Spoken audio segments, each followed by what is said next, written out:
우리 찬송가 334장 찬양하시면서 1월 9일 화요일 새벽 예배를 시작하겠습니다. 334장입니다.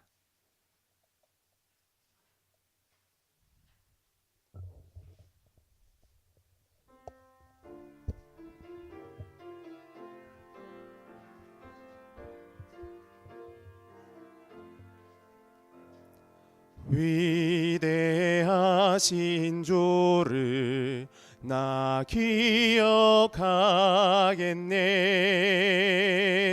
언약하신 대로 날 인도하시네.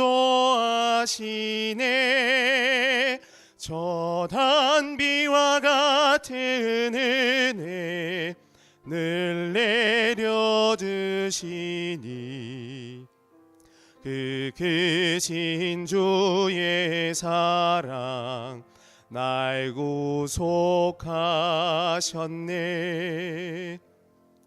영광스런 주를 나 기억하면서 앞을 바라보며 나 달려가리라. 주 우리와 함께하며 늘 동행하시니 성령의 능력으로 섬기게 하소서. 교회 머리 되신 주 기억하면서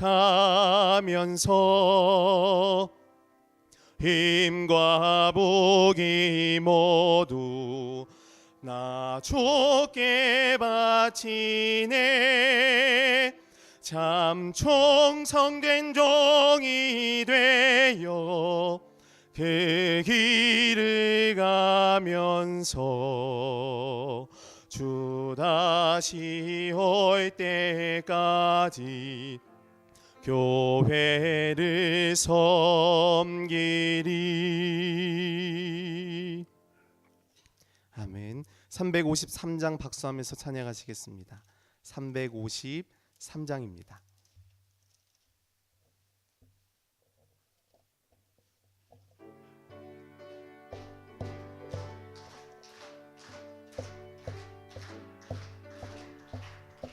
십자가 군병되어서 예수를 따를 때 무서워하는 마음으로 주 모른 채 할까. 나의 주 그리스도 나를 속량했으니 나 십자가를 벗은 후 저 멸류관 쓰리. 무성도 피를 흘리며 큰 싸움 하는데 나 어찌 편히 누워서 상 받기 바랄까.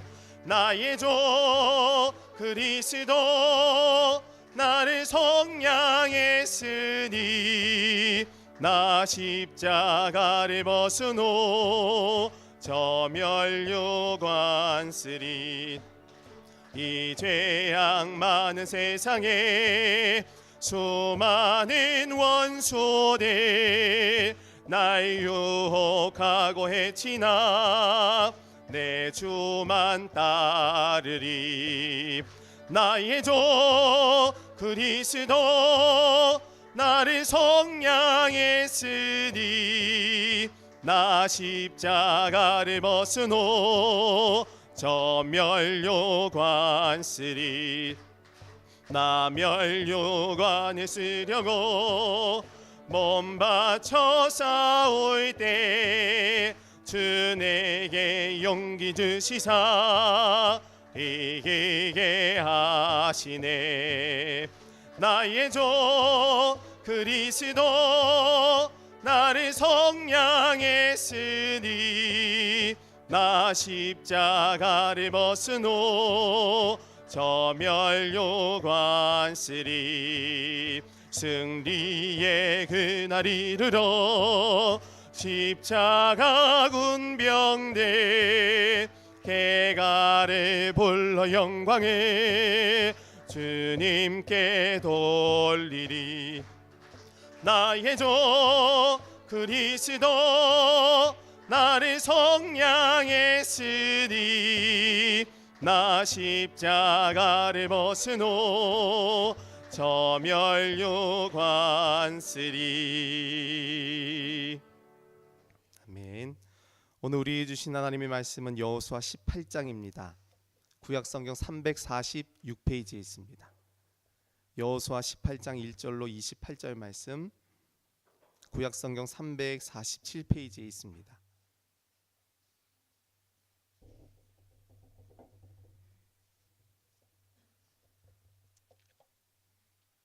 여호수아 18장 1절로 28절입니다.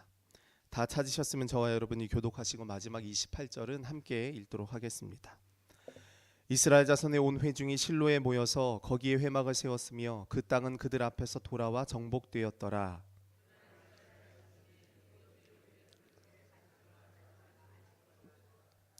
여호수아가 이스라엘 자손에게 이르되 너희가 너희 조상의 하나님 여호와께서 너희에게 주신 땅을 점령하러 가기를 어느 때까지 지체하겠느냐.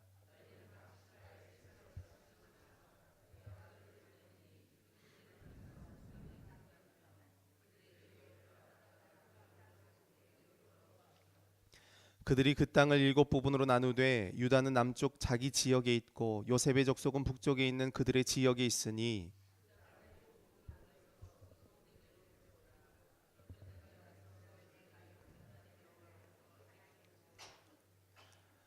레위 사람은 너희 중에 분깃이 없나니 여호와의 제사장 직분이 그들의 기업이 됨이며 갓과 르우벤과 므낫세 반지파는 요단 저편 동쪽에서 이미 기업을 받았나니 이는 여호와의 종 모세가 그들에게 준 것이니라 하더라.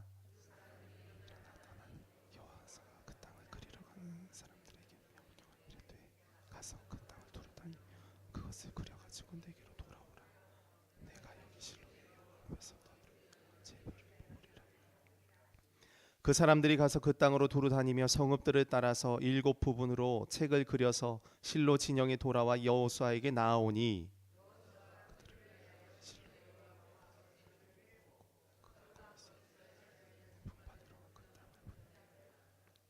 베냐민 자손 지파를 위하여 그들의 가족대로 제비를 뽑았으니 그 제비 뽑은 땅의 경계는 유다 자손과 요셉 자손의 중간이라.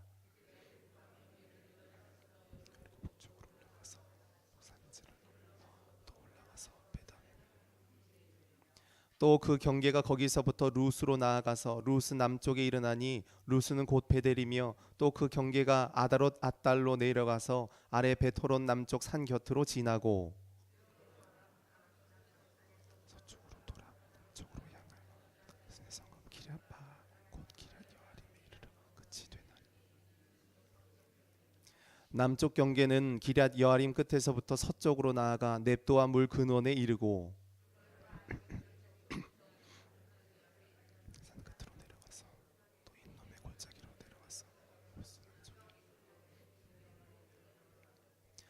또 북쪽으로 접어들어 엔세메스로 나아가서 아둠밈 비탈 맞은편 그릴롯으로 나아가서 르벤 자손 보한의 돌까지 내려가고 또 북으로 벳 호글라 곁을 지나서 요단 남쪽 끝에 있는 여메의 북쪽 해만이 그 경계의 끝이 되나니 이는 남쪽 경계며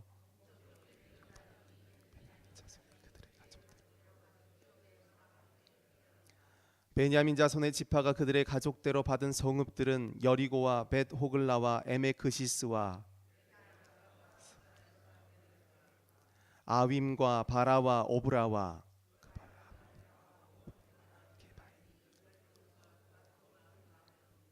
기므온과 라마와 브에롯과 레겜과 이르브엘과 다랄라와 셀라와 엘렙과 여부스 곧 예루살렘과 기브앗과 기랴시니 14성읍이요 또 그 마을들이라. 이는 베냐민 자손이 그들의 가족대로 받은 기업이었더라. 아멘. 할렐루야. 오늘 하나님의 전에 나온 모든 성도님들의 삶 가운데 하나님의 충만한 은혜와 사랑이 넘치게 되시기를 간절히 축원합니다. 오늘은 여호수아 18장에 기록된 말씀을 통해서 땅의 기업, 하늘의 계획이라는 제목으로 은혜를 나누겠습니다. 오늘 본문은 크게 세 부분으로 나눌 수가 있습니다. 먼저 1절로 10절은 나머지 땅의 분배에 관한 이야기가 나오고 11절로 20절까지는 베냐민 자손 기업의 경계에 관한 이야기가 나옵니다. 그러니까 큰 땅덩어리의 경계에 대한 이야기를 적고 있습니다. 그리고 21절로 28절까지는 그 경계 속에 있는 성읍의 이름들이 나옵니다. 베냐민 자손 성읍의 이름에 대한 이야기가 나옵니다. 여호수아서 1장을 보면 모세의 죽음 이후에 하나님이 여호수아에게 하신 말씀을 그 첫머리에 기록하고 있습니다. 그 말씀이 이렇습니다. 1장 2절 말씀인데 내 종 모세가 죽었으니 이제 너는 이 모든 백성과 더불어 일어나 이 요단을 건너 내가 그들 곧 이스라엘 자손에게 주는 그 땅으로 가라. 이런 말씀이 나옵니다. 여호수아는 이스라엘 백성들에게 약속하신 가나안 땅을 하나님의 도우심으로 정복하고 그 땅을 지파별로 또 기업별로 나누어 차지하는 모습을 기록하고 있죠. 그 중에 오늘 18장과 내일 살펴볼 19장은 7지파가 땅을 차지하는 내용이 나오고 있습니다. 이스라엘 12지파 가운데 5지파 르우벤, 갓, 므낫세, 에브라임 그리고 유다는 이미 자기들의 땅을 받았습니다. 그리고 남은 7지파 베냐민, 시므온, 스불론, 이사갈, 납달리, 아셀, 단 이 7개의 지파가 땅을 나누어 가지는 장면들이 이제 나올 것입니다. 이스라엘 백성들이 모든 전쟁에서 승리했지만 분배받은 땅에 들어가도 그 땅에서 남아있는 가나안 족속들을 정리해야 하는 그런 임무가 남아 있었습니다. 대규모 전쟁은 승리했지만 아직 소규모의 전쟁들은 남아 있었던 거죠. 아마도 7지파의 백성들은 이런 전쟁에 대한 두려움이 있었던 것 같습니다. 그래서 자꾸만 땅의 분배를 지체하고 있는 것입니다. 그런데 이스라엘 백성들이 이렇게 머뭇거리는 동안 과연 가나안 족속들은 그냥 가만히 있었을까? 그들의 입장에서 보면 자기들의 땅을 빼앗으러 온 것에 불과하잖아요. 전쟁에 패한 가나안 족속들이 서로 힘을 합쳐서 자기들의 땅을 회복하기 위해서 전쟁을 준비했을 것입니다. 그러니까 여호수아의 마음이 급해진 겁니다. 빨리 그들을 확실하게 몰아내고 땅을 차지해야 했죠. 그래서 3절 말씀 가운데 보니까 여호수아는 이스라엘 자손에게 너희가 너희 조상의 하나님 여호와께서 너희에게 주신 땅을 점령하러 가기를 어느 때까지 지체하겠느냐 이렇게 말합니다. 지금 7지파는 용기가 없습니다. 여러 가지 생각과 의심에 사로잡혀서 앞으로 전진을 하지 못하고 있습니다. 이런 모습으로는 기업을 받지 못하거든요. 땅을 차지할 수가 없습니다. 신명기 1장 21절에서 모세의 입술을 통해 분명히 말씀하셨습니다. 너희 하나님 여호와께서 이 땅을 너희 앞에 두셨은즉 너희 조상의 하나님 여호와께서 너희에게 이르신 대로 올라가서 차지하라. 두려워하지 말라. 주저하지 말라. 이렇게 말씀하십니다. 주저하고 의심하면서 지체하는 모습은 하나님의 축복과 거리가 멀었습니다. 믿음을 가지고 적극적으로 살아가는 삶이 하나님의 축복을 받는 삶이라고 말씀하십니다. 미국의 사상가 랄프 waldo 에머슨이라고 하는 사람이 이렇게 이야기를 했습니다. 할 수 있다고 믿는 자들이 정복할 수 있다. 이 사람은요 7대에 걸쳐서 신앙과 믿음 그리고 성직을 이어온 개신교 목사의 아들이었습니다. 또 본인도 하버드 대학의 신학을 마치고 목사 안수를 받았습니다. 물론 후에는 개인주의적인 사상을 주장하기도 했지만 자기를 신뢰하는 것, 즉 하나님이 창조하신 고귀한 인격으로서 자신감 있는 삶을 이야기했습니다. 할 수 있다고 믿는 자들이 정복할 수 있다. 미국의 성공학 권위자인 나폴레옹 힐 박사도 적극적인 태도에 대한 성공이라고 하는 책에서 이렇게 이야기합니다. 성공한 사람과 실패한 사람의 차이는 그들의 태도에 달려있다. 적극적인 믿음과 신앙을 가진 모든 인생들에게 하나님은 관대하신 줄로 믿습니다. 잠언서 20장 26절에 사람이 마음으로 자기의 길을 계획할지라도 그의 걸음을 인도하시는 분은 여호와시니라 말씀한 것처럼 하나님의 방법과 계획은 우리의 생각을 뛰어넘으시며 우리의 은혜에 감사하며 주님의 은혜에 감사하며 믿음으로 순종하기를 결단하는 모든 인생들을 반드시 들어 쓰시는 줄로 믿습니다. 그러면 오늘 우리가 땅의 기업을 얻기 위해서 어떤 믿음을 가져야 하는가 말씀을 통해 살펴보고 기도의 제목을 삼고자 합니다. 첫째로 말씀을 중심으로 살라입니다. 1절에 보면 이미 앞장에서 유다와 요셉 자손에 대한 땅 분배를 마친 이스라엘이 실로에 회막을 세웠습니다. 회막이 실로에 섰다는 것이 어떤 의미일까요? 실로가 이스라엘의 종교, 정치, 행정, 군사의 중심이 되었다는 것입니다. 이때부터 사무엘 때까지 이 실로에 회막이 있었습니다. 그러니까 이 실로가 중앙 성소의 역할을 감당했던 것입니다. 출애굽 이후에 하나님의 명령을 받은 모세가 성막을 제작하고 이스라엘의 국가로 존재하는 그 동안에는 언제나 그들의 중심에 성막이 있었습니다. 하나님의 임재를 경험할 수 있었고 하나님의 사랑을, 즉 하나님의 살아계신 말씀을 깨달을 수가 있었던 것입니다. 늘 언제나 성막을 중심으로, 회막을 중심으로 하나님의 말씀이 이스라엘 백성들에게 전달되어졌습니다.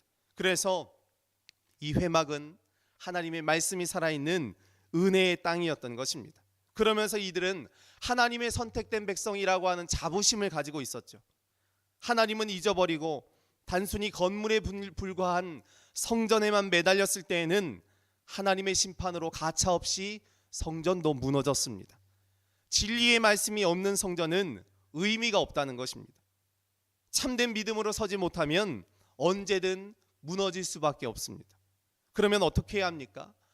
요한복음 14장 21절의 말씀과 같이 나의 계명을 지키는 자라야 나를 사랑하는 자니 나를 사랑하는 자는 내 아버지께 사랑을 받을 것이요 나도 그를 사랑하여 그에게 나를 나타내리라 말씀하십니다.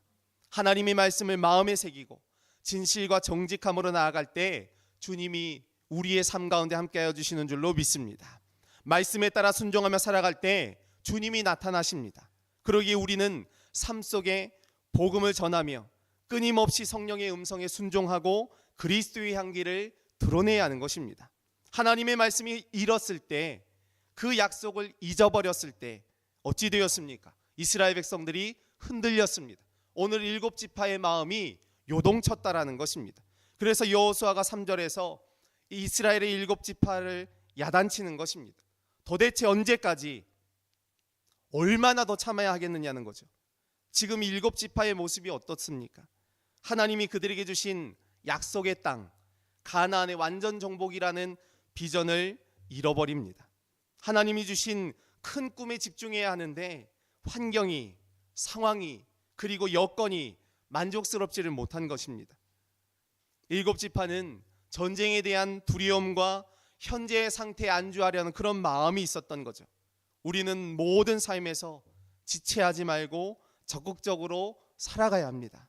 신명기 1장 21절에 너희 하나님 여호와께서 이 땅을 너희 앞에 두셨은즉 너희의 조상의 하나님 여호와께서 너희에게 이르신 대로 올라가서 차지하라. 두려워하지 말라, 주저하지 말라 말씀하십니다. 또 시편 119편 60절에는 주의 계명들을 지키기에 신속히 하고 지체하지 아니하였나이다. 누가복음 9장 26절에서도 손에 쟁기를 잡고 뒤를 돌아보는 자는 하나님의 나라에 합당하지 아니하다 말씀하십니다. 왜 이렇게 말씀하실까요? 그 마음의 중심을 아시기 때문에 그렇습니다. 하나님의 약속을 믿지 못하고 그 말씀을 신뢰하지 못하고 근심했습니다. 흔들렸죠. 그래서 주님이 말씀하십니다. 요한복음 14장 1절에 너희는 마음에 근심하지 말라 하나님을 믿으니 또 나를 믿으라. 오늘 우리에게 주어진 삶의 자리는 다 다릅니다. 얼마나 많은 것들이 변하고 있습니까? 다양성의 세상 속에서 우리의 중심을 잡도록 만드는 것이 바로 하나님의 말씀입니다. 하나님의 약속을 믿고 그 말씀에 순종하며 나아갈 때 놀라운 은혜와 평강을 우리에게 허락하실 줄로 믿습니다. 모든 여건과 형편 가운데 나를 도우시고 인도하신 하나님을 믿고 적극적으로 최선을 다하는 축복의 삶이 되어지시기를 축원합니다. 두 번째로 작은 일에 충성하라입니다. 이스라엘 백성들이 자꾸만 지체하니까 여호수아의 마음이 급해졌습니다. 남겨진 7지파에게 약속의 땅을 차지할 수 있는 방법을 가르쳐 주죠. 4절 이하의 말씀을 보니까 각 지파별로 3명씩 선출하도록 하죠. 그 땅을 두루 다니며 그 땅의 그림을 그려오라고 말합니다. 그리고는 하나님 앞에서 제비를 뽑겠다고 합니다. 21명의 대표들은 여호수아의 지시를 조금도 어김없이 정확하게 수행하고 돌아왔습니다.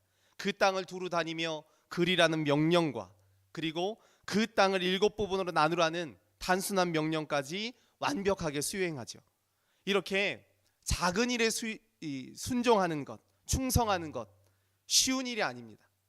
누구나 큰 일, 사람들의 눈에 쉽게 띄는 일은 오히려 관심이 많습니다. 어느 누가 보아도 그 일의 결과가 드러나기 때문에 그렇죠. 그러나 작은 일은 다릅니다. 아무리 열심을 낸다 한들 드러나지 않거든요.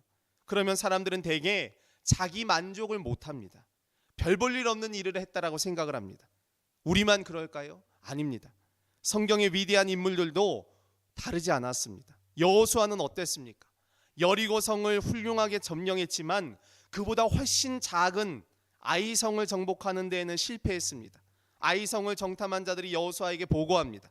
여호수아 7장 3절에 백성을 다 올라가게 하지 말고 2-3천 명만 올라가서 아이를 치게 하소서. 그들은 소수이니 모든 백성을 그리로 보내어 수고롭게 하지 마소서 하므로 여호수아의 마음이 흔들렸습니다.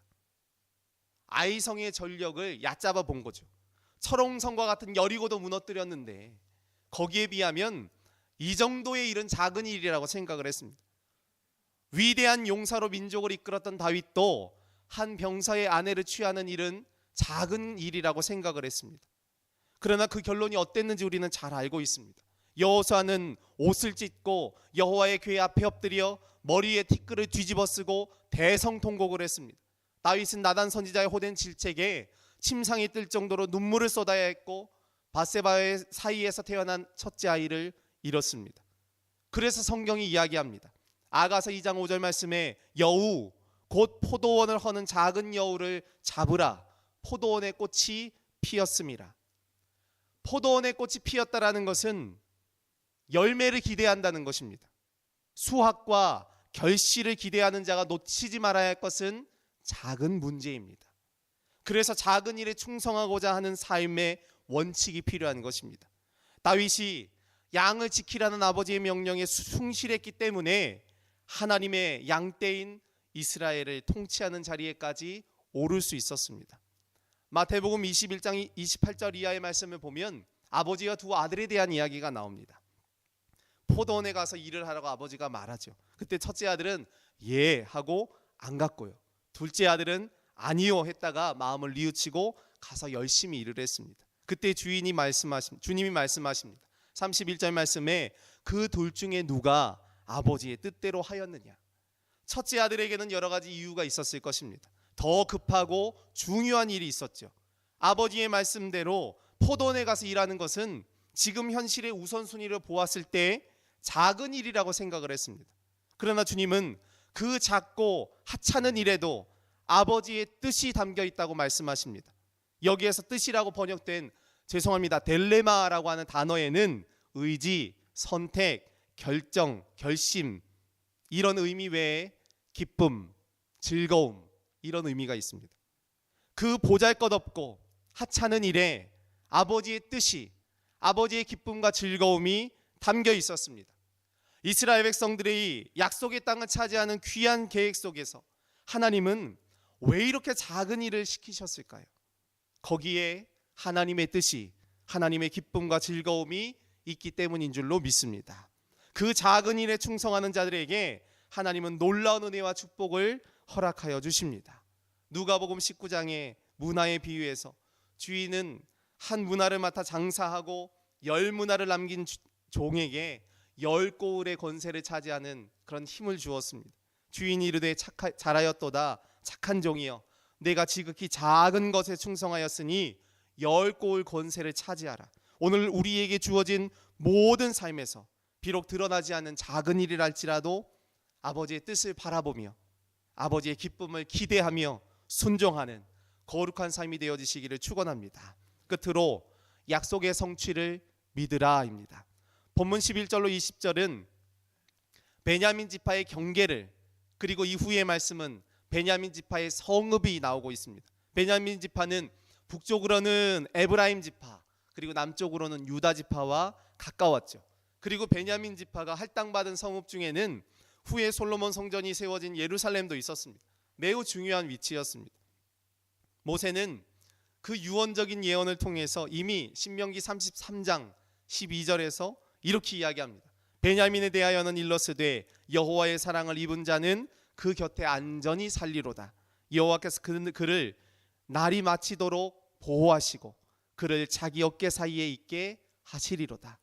비록 기업은 작았지만 베냐민 지파의 기업 안에는 전략적으로 중요한 요충지들이 많았습니다.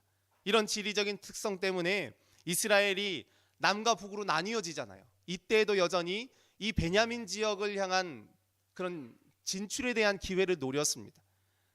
남쪽으로 내려오려고 하는 북이스라엘과 북쪽으로 올라가려고 했던 남유다 사이에 항상 접경 지역이 바로 이 베냐민 지역이었던 것입니다. 그래서 이 베냐민 지파의 사람들은 자연스럽게 호전적이 될 수밖에 없었죠. 창세기 49장 27절의 예언처럼 베냐민은 물어뜯는 이리가 될 수밖에 없었던 것입니다. 이 예언의 말씀이 그대로 이루어졌습니다.